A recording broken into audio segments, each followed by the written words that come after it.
Chapter 63 Dream Interpretation ক্লাইন কয়েক পা এগিয়ে গিয়ে ক্লায়েন্টকে দেখতে পেল।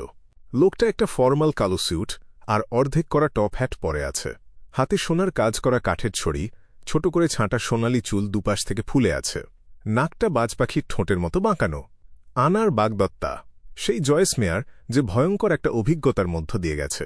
ক্লাইন, যে তাকে আগেই স্বপ্নের ডেফিনেশনে দেখেছিল, হাসি মুখে অভ্যর্থনা জানাল, শুভ বিকেল মিস্টার মেয়ার। শুভ বিকেল মিস্টার মোরেত্তি। জয়েস টুপি খুলে মাথা নুয়ে অভিবাদন করল। আনাকে যে পরামর্শ দিয়েছিলে তার জন্য ধন্যবাদ। সে তোমার অলৌকিক ক্ষমতার প্রশংসা থামাতেই পারছে না। ক্লাইন হেসে বলল, আমি কিছুই বদলাইনি। তোমার নিজেকেই ধন্যবাদ দেওয়া উচিত। তোমার দৃঢ় সংকল্প আর একটা ভালো আগামীর আশা না থাকলে তুমি এই কঠিন পরীক্ষা পার করতে পারতে না। খোশ গল্পের পর ক্লাইন মনে মনে হাসল। এটাকে কি পারস্পরিক প্রফেশনাল চাটুকারিতা বলা যায়? সত্যি কথা বলতে আমার এখনও বিশ্বাস হচ্ছে না যে আমি বেঁচে ফিরেছি। মনে হচ্ছে স্বপ্ন দেখছি। এখনও বিশ্বাস করতে পারছি না যে একের পর এক ভয়ঙ্কর বিপদের ঢেউ পার করে বেঁচে আছি। জয়েস বিষণ্নভাবে মাথা নাড়ল।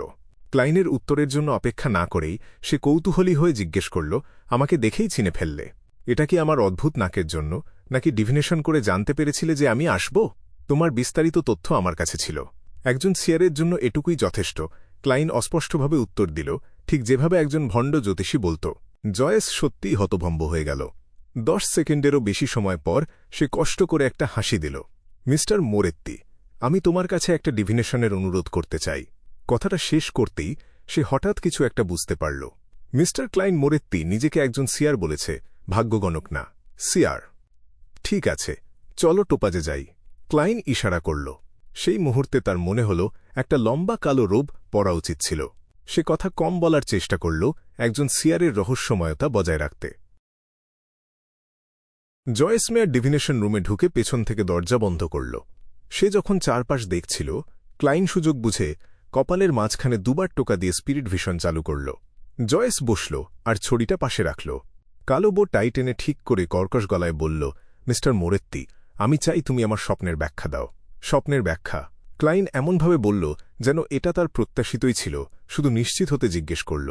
সে দেখল জয়েসের স্বাস্থ্যের রং ফ্যাকাশে, কিন্তু কোনো আসন্ন অসুস্থতার চিহ্ন নেই। আবেগের রঙগুলো বেশিরভাগই নীল, আর তার গাঢ়ত্ব দেখে বোঝা যাচ্ছিল সে প্রচণ্ড চাপে আছে। জয়েস গম্ভীরভাবে মাথা নাড়ল।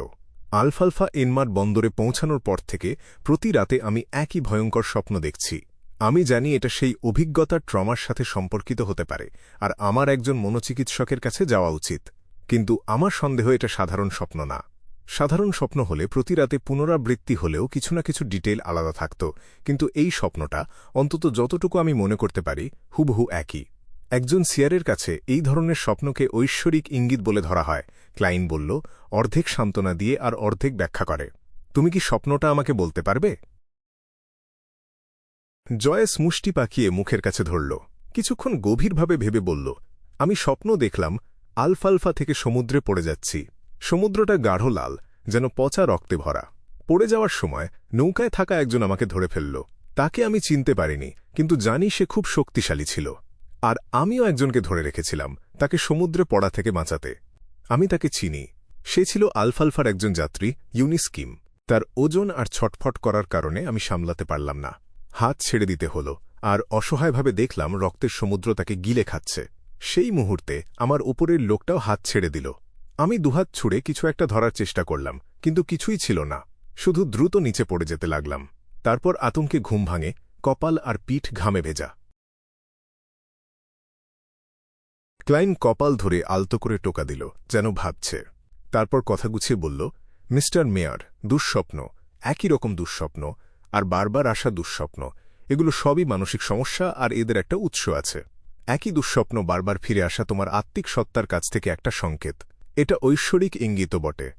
জয়েসকে দ্বিধাগ্রস্ত দেখে সে আরও বিশদ করল, কোনো সন্দেহ রেখো না, একজন সাধারণ মানুষের আত্মিক সত্তাও সংকেত দিতে পারে। আলফালফায় ঠিক কি ঘটেছিল আমি জানি না, কিন্তু দেখতে পাচ্ছি এটা ছিল রক্ত আর ইস্পাতের ট্র্যাজেডি। এটা তোমার মধ্যে গভীর ক্ষত রেখে গেছে।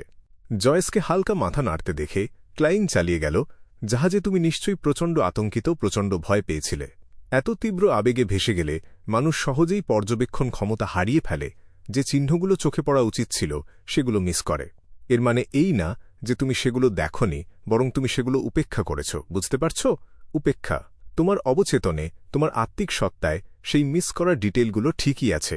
যদি সেই ডিটেল যেদিকে ইঙ্গিত করছে সেটা যথেষ্ট গুরুত্বপূর্ণ হয়, তাহলে তোমার আত্মিক সত্তা স্বপ্নের মাধ্যমে তোমাকে মনে করিয়ে দেবে। আগে আমারও একই রকম অনুভূতি উপেক্ষা করার ঘটনা ঘটেছিল। পরে বুঝতে পেরেছিলাম ডায়েরিটারে বিবারের কাছে ছিল। কিন্তু আমি বেশি সংবেদনশীল আর আমার আত্মিক শক্তি বেশি। রহস্যবিদ্যা সম্পর্কেও আমার জ্ঞান বেশি, তাই দ্রুত সিদ্ধান্তে পৌঁছাতে পেরেছিলাম। ক্লাইন কয়েক সেকেন্ড থামল আর জয়েস মেয়ারের চোখে তাকাল। মিস্টার ইউনিস্কিম, যাকে তুমি রক্তের সমুদ্রে পড়তে দিয়েছিলে, সে কি জাহাজে তোমার কাছে কিছু চেয়েছিল, কিন্তু শেষ পর্যন্ত তার নিয়তি থেকে রেহাই পায়নি? জয়েস অস্বস্তিতে নড়েচড়ে বসল। কয়েকবার মুখ খুলে বন্ধ করে অবশেষে বলল, হ্যাঁ, কিন্তু আমি তার জন্য দুঃখিত না। হয়তো কয়েকদিন বা এক সপ্তাহের মধ্যে তুমি পত্রিকায় দেখবে সে কতটা নিষ্ঠুর আর জঘন্য ছিল। সে অন্তত ৩ জন মহিলাকে ধর্ষণ ও হত্যা করেছে আর একটা শিশুকে বার্সার্ক সাগরে ছুঁড়ে ফেলেছে। সে একদল বিবেকহারা বর্বরকে নেতৃত্ব দিয়ে জাহাজের যাত্রী আর ক্রুদের নির্মমভাবে গণহত্যা করেছে। সে ছিল চতুর, শক্তিশালী আর দুষ্ট। আমি সাহস করতেও পারিনি, থামাতেও পারতাম না, শুধু নিজের জীবনটাই হারাতাম।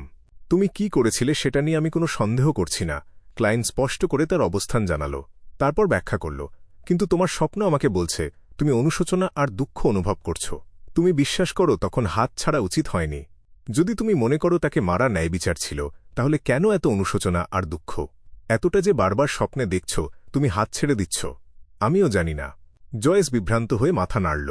ক্লাইন দুহাত আঙুল জড়ো করে চিবুকের নিচে রাখল। পরিস্থিতি বিশ্লেষণ করার চেষ্টা করল। আমি যা বললাম সেটার সাথে মিলিয়ে দেখলে মনে হচ্ছে তুমি কিছু ডিটেল মিস করেছ। যেমন ইউনিস্কিম কি বলেছিল, তার অনুনয়ের বিষয়বস্তু, সে নিজেকে কিভাবে উপস্থাপন করেছিল ইত্যাদি। আমি তোমার স্মৃতি ফিরিয়ে আনতে পারব না, তাই দয়া করে ভালো করে ভেবে দেখো। কিছুই নেই।